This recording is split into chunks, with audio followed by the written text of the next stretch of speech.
This is Ferry Tita, and today, round 2 ng labanan namin ng aking napakagaling na coach. Ano? Ayan na naman si coach. At sobra siyang seryoso ngayon dahil konti na lang ang plus ko ngayon, guys. Bawi kayo, nabawi. Ayan na. At nandito rin ang nagbabalik na buwisit na cutting si Joel na ewan ko sa kanya. Guys, ano? Ang daming nagbabalik ngayon, pati yung cameraman ngayon din nagbabalik. Ang daming bumabalik ngayon. Pati nga yung love life ni Rachel, bumabalik din. Diyos ko, ewan ko. So ito ang aking OOTD, Adidas. Ito yung bago na Adidas. Okay, coach, halika na, no?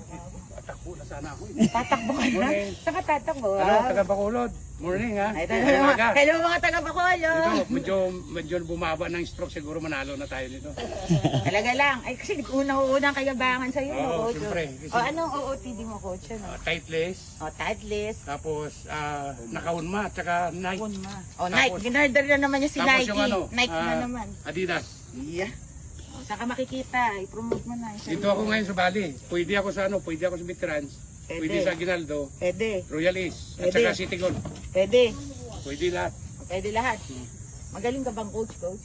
Hindi naman. Pero nakita naman nila improvement. 1 year lang yan na tinatalo ng Coach, Kasi coach yung pating mo nag-practice.